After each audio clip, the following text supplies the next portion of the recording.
اعوذ باللہ من الشیطان الرجیم بسم اللہ الرحمن الرحیم اولئک الذین امتحن اللہ علی قلوبہم وقال نبی صلی اللہ علیہ وآلہ وسلم اصحابی کالنجوم فبأیہم اقتدیتم اہتدیتم۔ حضرات صحابہ کرام میں سے عشرہ مبشرہ کی بات ہو رہی تھی۔ آج ہم بات کریں گے حضرت سعید بن زید رضی اللہ تعالیٰ عنہ کی۔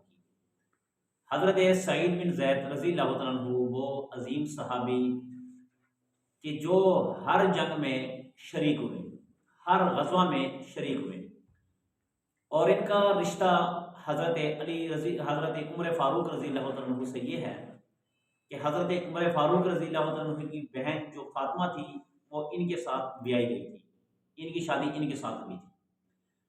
حضرت سعید بن زید کے بہت زیادہ فضائل ہیں، یہاں تک کہ فضائل ہے کہ نبی پاک صلی اللہ علیہ وآلہ وسلم نے ان کو غزوہ بدر میں شمار کیا۔ حالانکہ یہ غزوہ بدر میں نہیں تھے مگر ان کو شمار کیا گیا تھا کیونکہ ان کو خبر لانے کے لیے بھیجا گیا تھا۔ تو دوسری حضرت سعید بن زید رضی اللہ عنہ کی فضیلت یہ ہے کہ ایک مرتبہ مروان بن حاکم تھے، ایک بڑھیا نے آ کر آپ کے خلاف کیس دائر کر دیا کہ حضرت سعید بن زید رضی اللہ عنہ نے ہمارا حق کھایا، ہماری زمین غصب کی ہے۔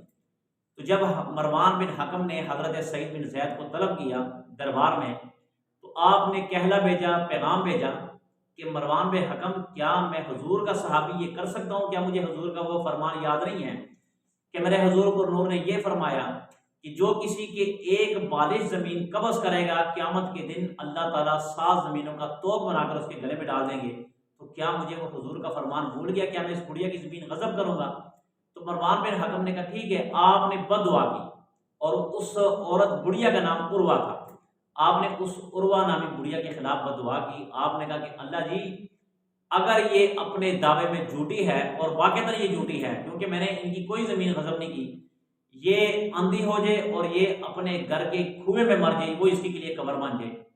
پھر چشم فلک نے وہ نظارہ دیکھا کہ حضرت سعید بن زید رضی اللہ عنہ نے جب بد دعا کی تو وہ بد دعا یوں ہوئی کہ یہی عورت جو عروہ نامی بڑھیا عورت تھی، یہ اپنے گھر سے نکل رہی تھی، ان کا سامنے کنواں تھا، اس سے پہلے یہ نبینا ہو چکی تھی، اس کی آنکھوں کی بینائی چلی گئی تھی۔ اس کے بعد یہ اس کنویں میں جا گری اور وہ کنواں اس کے لیے قبرستان بن گیا۔ پھر وہیں سے مشہور ہو گیا کہ جب بھی کوئی کسی کو بد دعا دیتا تو وہ یہ کہتے تھے کہ جیسے سعید بن زید نے عروہ نامی عورت کو بد دعا دی تھی، اللہ کرے تو بھی ایسا ہو کہ تیری آنکھوں کی بینائی چلی جائے اور تو کنویں میں گرے اور وہ تیرے لیے قبرستان بنے۔ یہ بھی فضیلت ہے۔ دوسری فضیلت حضرت سعید بن زید رضی اللہ عنہ کی یہ ہے کہ آپ تقریباً ہر اسلام کے نیک خیر کام میں پیش رہیں، اور آپ قدیم صحابہ میں سے ہیں کہ جو سب سے پہلے ایمان لانے والوں میں سے ہے۔ اللہ سے دعا ہے کہ اللہ تعالی ہمیں عمل کرنے کی توفیق عطا فرمائے۔